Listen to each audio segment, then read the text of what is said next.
here's Ed Bernstein. Well, this is going to be a great show. With me is Mike O'Brien and Carla Rae from KKLZ, and we're going to be in studio, out of studio, in your studio, but not my studio. And Okay. and Michael, you're celebrating 30-year anniversary coming up as the man in town. I don't know about the man, but 30 years, January 1st. Wow. 30 years. I mean, who has careers like that already? It's who very does? hard. I don't know. I don't even know if I should, but 30 years, January 1st, 1986, I started doing mornings at KLUC and been here ever since. There are the Goo Goo Dolls, Iris, 96.3 KKLZ, playing the hits of the 70s, 80s, and more. It's Mike and Carla, KKLZ Morning Show. We have a special guest in our studio, our good friend Ed Bernstein, who has been in town probably a very long time. Yes, you see his mug absolutely. all over the TV, all over the billboards, and of course has his own show on Channel 3. It's on Sunday, Sunday at 3 o'clock. 3 o'clock. And Long time. And every time I check it out, because it's after football, Right. 9 times out of 10, but the list of guests that you've had on this show, it amazes me every time I check in. I go, how did he get him? What are And you we're talking doing? big people. Yeah, you supplying? What are you doing? what are you doing, Ed? Well, you know, Christian gets a lot of this talent, my okay. producer. But you know, the great Yes. thing about, as you know, about working in Las Vegas is that sooner or later everybody makes a pit stop here. Yeah, You know, so they're that's true. accessible, right? How many great rock stars have you met and interviewed because you know, you're living in Vegas? Right. Well, you know what's funny on our end, Ed, because we're on in the morning, it's a little tougher to get. They don't want to get up early Right. all the time. They don't want to. What time? What 8, 9, 10? You don't have a night show, do you? Yeah, exactly. Can you guys? We'll talk to you guys at 8 or 9 at night. Well, no. We're in bed. We're in bed then. So this must be a low period during the when everybody's coming to town, because we are going to be on your show. No, Christian, it's actually a high period because this is like a huge anniversary for you, Michael. Yeah. You have 30 years of being here on radio, and done so much and for so long, and Carla, you also such a veteran and known personality here. You make us know, sound really good, Ed. It's a great thing. I mean, you both bring so much to this community, and you have seen at the Riviera a few times. Yeah, and miss that like to place. forget about it. Yeah, well, sorry, me too. And I told you not to sit up front. That's all. So you got to learn. You got to know learn. what? I have learned never to sit up front at a No. comedy show. You never know what I might made happen. the mistake once of doing that at a Bobby Slayton show. Oh well, he that's just the kicked last my one. butt. Remember Are you that name, serious? kids. Yeah. Remember that name, Yeah. kids. I took a bunch of guys to see Oh, him, boy. and they all asked, "Are we going to sit up front?" I said, Oh. "No, no." And halfway through the show, all the guys went, whew. Yeah, Very funny, but boy, talk about no holds bar. yeah. He Yeah. just goes after everybody. That's his and- show. yeah. Between you and Mike, you guys have been on the air 140 years, I think. Wow. And you and I have known each other for a long, long time. Yeah, I know your kids, and you've been in town for a long time. Almost 40. Almost Yeah. 40 years. Gosh, Yeah. And we've been talking about how much the show or the town has changed. Mike came here with Bugsy, so it was, it was just a short little street there. Yeah, outlived them. It's because I kept my mouth shut. That's right. So to Don't say speak. nothing.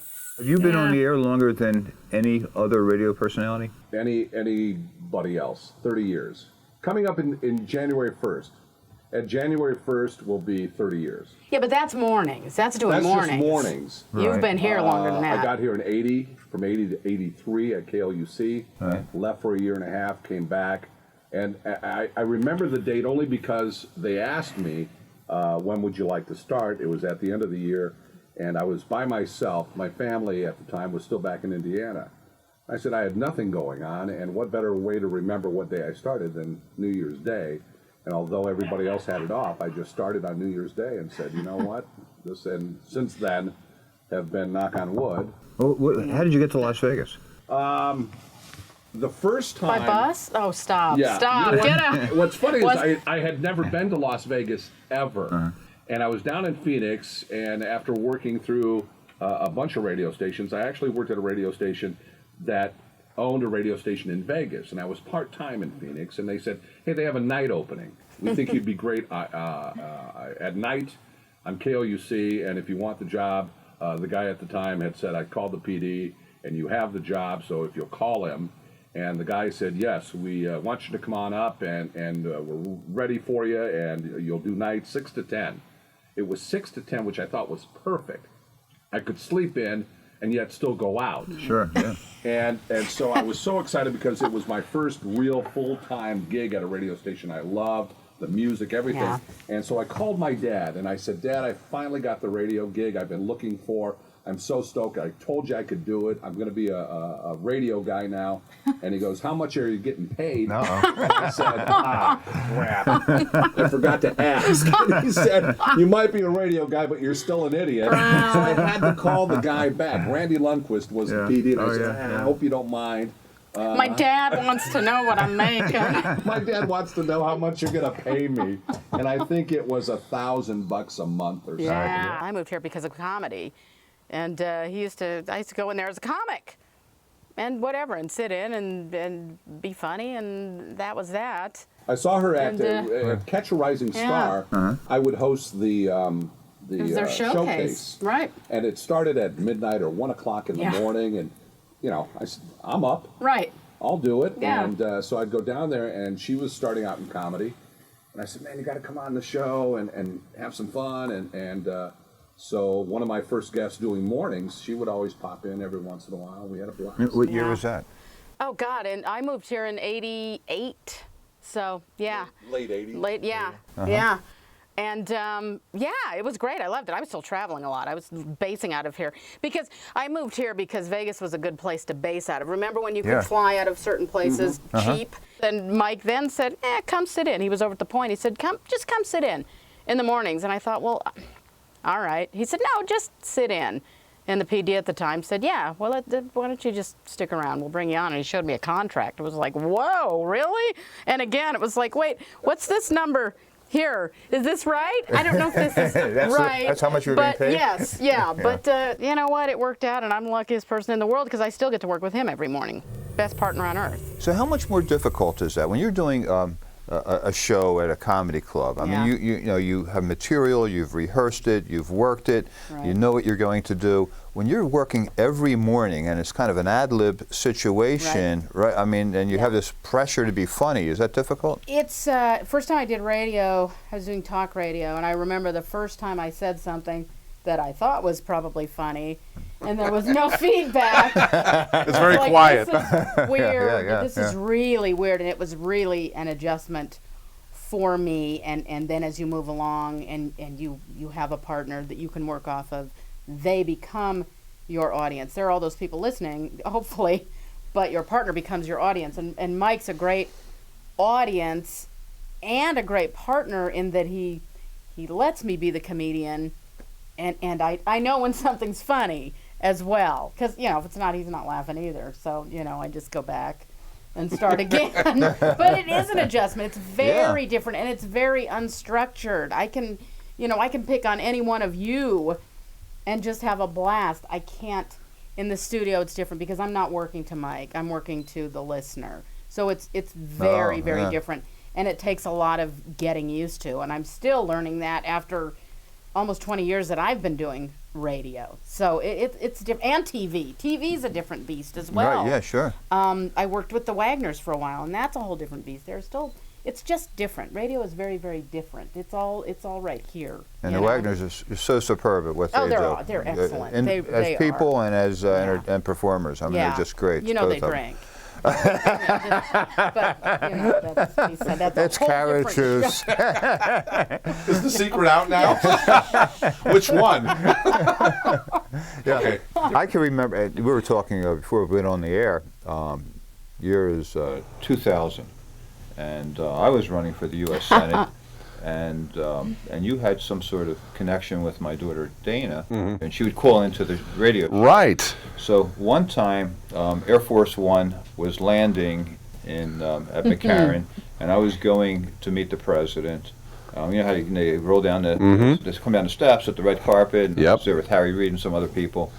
And so the news was covering it in the 6 o'clock news. And the next morning, you called my daughter, Dana, and said, hey, you know, Dana, I saw you there with your dad meeting the president. is there any inside scoop you can? Yeah, what's the story? Yeah, what's this? Yeah. And she said, This was classic. yeah, and this is live on air. Right. And she said, Mike, I'm very short, and the president's very tall. Mm-hmm. And when I looked up at the president, all I saw was a bloody booger hanging out of his nose. Is that great? Yeah. That's Oh stuff my you just God. can't write. So Yeah. then you guys used it like as a not a PSA, what do you call that? It was a promo, a morning show promo, Thank you. Yeah, a morning show promo. for like a week. So she was humiliated because she was only afraid that the president would find out about. Secret Service was going to come rapping at the door. Now he would. Now he would. So now there's a backside to that story that I've probably never told you. About a year later, Bill Clinton is coming to town, and Dana, my daughter, and I were going to see him speak at UNLV. All right. You called her and you said the president is coming, is going to be here. If so you sorry. can get us an interview, or have Bill Clinton call into the radio show this morning, then there was some concert. I want to say Madonna, but something like that in Right. L.A. So we'll get you 2 tickets to the Madonna Wow. concert, and we'll pay for you to go to L.A. if you can get the president to do an interview. So this is, I don't know, 6 o'clock in the morning. Right. Right. Dana comes and wakes me up. Dad, wake up. Call President Clinton and have him call KKLZ.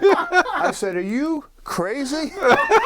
It's 6 o'clock in the morning, A. And B, I'm not going to boy. call the president and have him do that. So anyway, that evening, and she's all upset with me now because Right. she wanted to do this. You blew it. Yeah.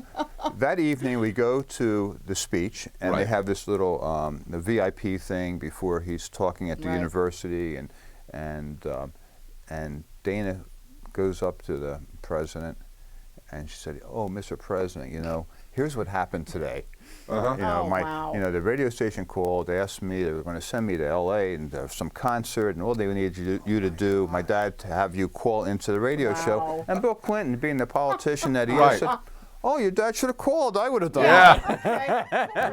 it." He shouldn't speak to me for a week. Don't worry about it. Yeah, so when you look back over the last 30 years, what really sticks out in your mind about being in Las Vegas? I mean, what was one of the more exciting moments of your career living Well, here? we did the slide-a-thon at the Wet and Wild on the Strip. Right. I thought that was pretty insane. Do you want to explain what that is for Well, people there was who the- may not remember The Wet and Wild? slide-a-thon at Wet and Wild, the original one, and I think at the one they have now, they have the big slides. Right. And one of them, one of the slides, whoever slid the longest, I mean, we went for days, and we gave away a car, and you would have to go 24/7, and they would get 5-minute breaks to go to the bathroom or do whatever.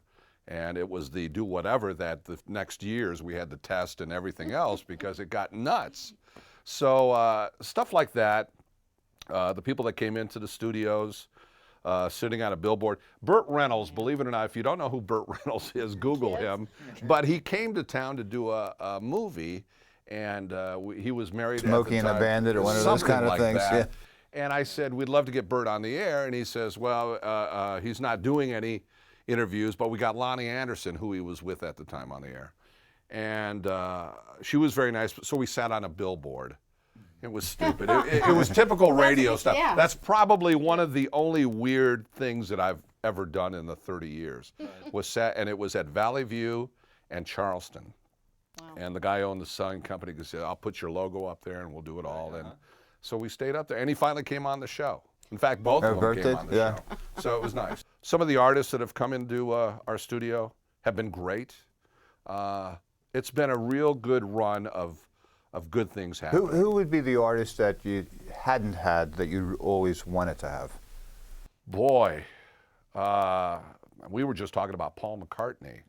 I think any one of the Beatles would be awesome. We've had people that have played with the Beatles on, Right. and they've said the same thing. It's the frickin' Beatles. Right, yeah.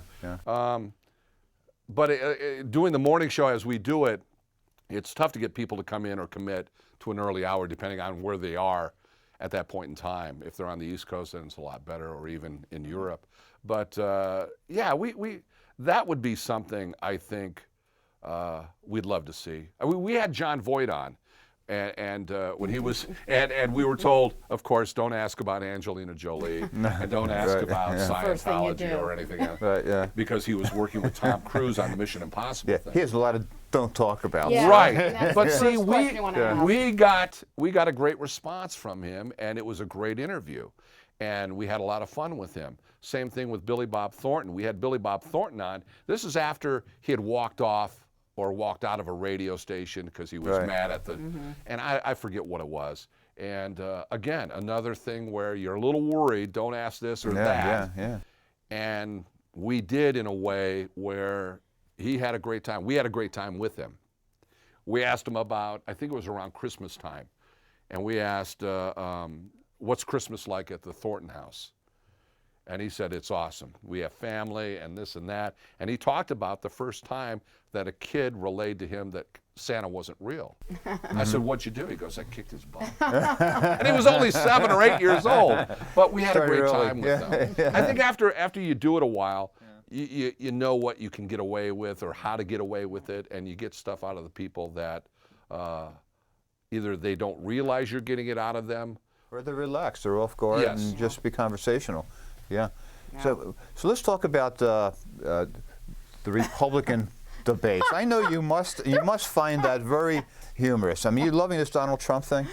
I am. Here's the thing. I still don't think of Donald Trump as a candidate. I can't get that in my head. Not wrapping your head around it? No, he's an entertainer. He's an entertainer. And when he recently went off on, Marco Rubio.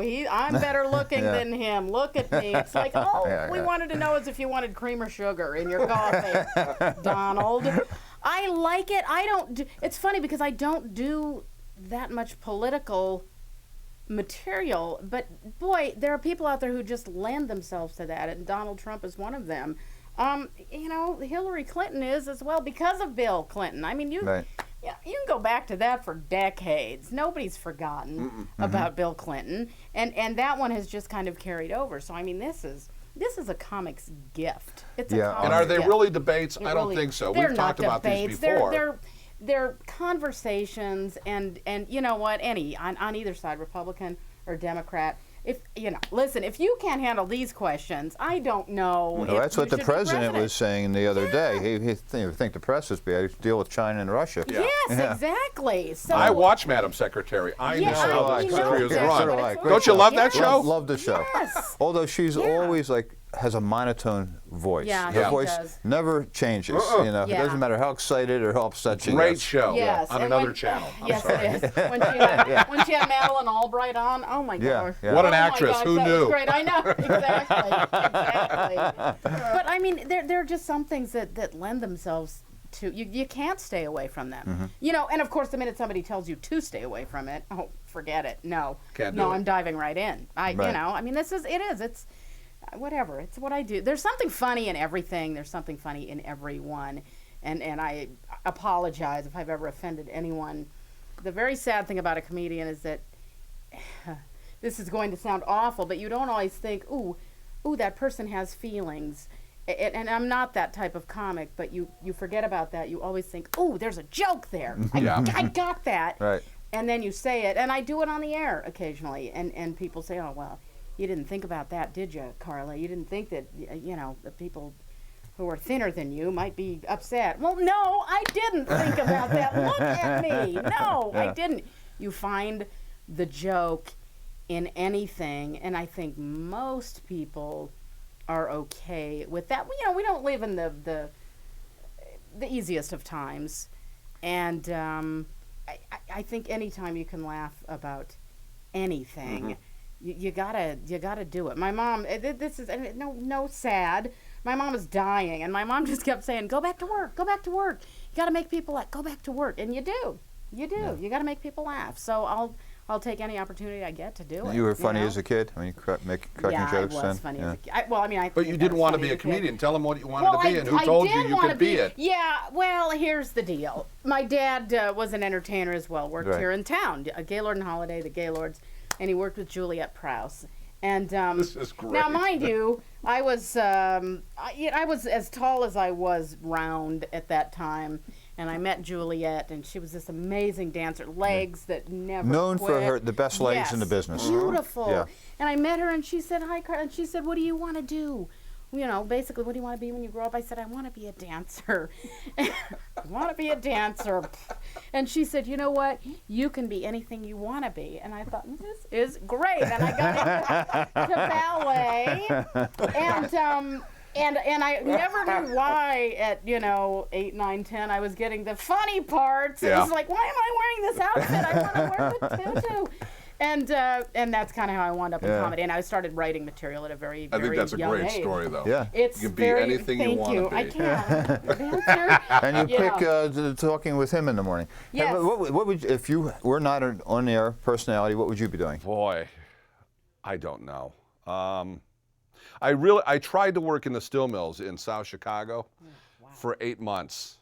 After I was a Boilermaker's helper, and this was when I was in my early 20s. This is a union kind of. Yeah, this is and my dad worked in the office at the steel mill, and my brother worked in Mill 2 in one of the shops there. And the only way you could actually get a job there at the time is if you had family there. So my dad said, "Why don't you work at the steel mill?" And the money was incredible, and I was living at home, and I for like 6 months I did it, and I said, "I don't think I can do this." Wow. I mean, it was just awful. And for those people that actually work for a living, I salute you. Yeah. And I just said, I got to find something else. And I always wanted to be in radio. Loved radio. Grew up on radio in the 60s with WLS, CFL, all these great radio stations. I don't know, boy. I mean, even after this whole thing is over, I don't know. I should think of something, right? I know. Yeah, I mean, you're gonna Really? have like a backup plan or something? I mean, just like in a midlife, what's my next career, right? It'll Yeah. be. I know what you're gonna do. You're gonna Right. go to Fiji Yeah. and either open a cool little bar or have Oh, just good. like a T-shirt stand. Something like that, where And it's... yeah. Yeah, you know what? And what's weird is my kids have asked me that, and this is all they know that I've ever done, which is good and bad because it's good that I've been able to hold on to this, but setting an example for them, for the longest time I would work 4 hours, 5, 6 hours a day, come home, be home all day, and they grew up going, I want this life, I want this job, Yeah. and so when you say, no, it's not like that for everything or every job, I just got lucky. So it's hard to instill into them. Right. When you hear that, I think about my father who he'd go to work at night. I always laughed that we always ate dinner at 5 because Dad worked at night. And he'd go to work in a tuxedo and he'd leave at 7:30. And my friends' fathers were leaving in the morning at 8, 9 o'clock, and I always thought, oh my God, for you guys, what's wrong with your dad? It's a weird I didn't- situation, You yeah. know what Yeah. you see. Yeah. You know what you see. Yeah. Do you have to care for your voice as like a singer would? I mean, boy, you know what? I've asked singers that. I've asked some of the great voices in rock what they do. And it's a combination between they take care of it and they're just lucky. right? Like anything else. Like anything else, yeah. I just had the deviated septum thing Right.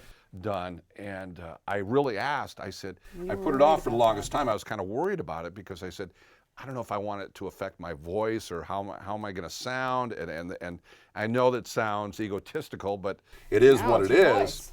And so the doctor said, no, you're going to be fine. It'll probably even make you sound better because you won't be as nasally, although I think I'm catching something now. But the fact of the matter is, it really helped. It cleared me up. It was great.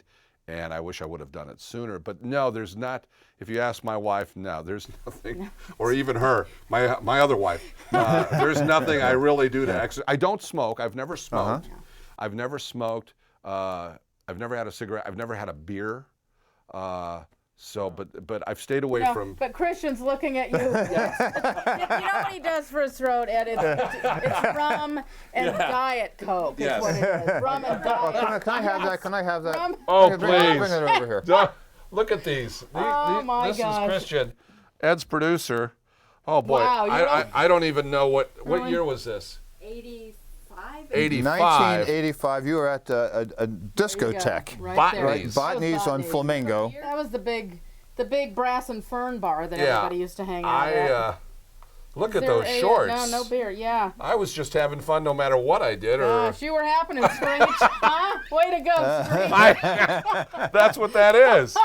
Oh, you know what? I hadn't seen you in how many years, and then we reconnected, and boy, she goes, you don't remember me? And I said, no, yellow bikini, right? And she goes, yes. I said, yes, I do. By the way, this was for both men and women. Yeah. And, a tan contest. Yeah. Look how much more tan she is. Wow. And she hasn't changed. She looks good. She can have the bikini. Look at her. Wow. She's turning red. Yeah. I've had people come up to me though. This is funny. I was at the Hard Rock for some reason, and needless to say, I was getting my drinks, and I was going outside one night, and these two women, two young ladies, came up to me, and they were all dressed up, and they said, "Are you Mike O'Brien?" And I said, yes, I am. And they go, "Oh my God, I so went to daycare with your daughter Nicole." And I go, "Okay, well, I'll be leaving now. Please tell her I said hi."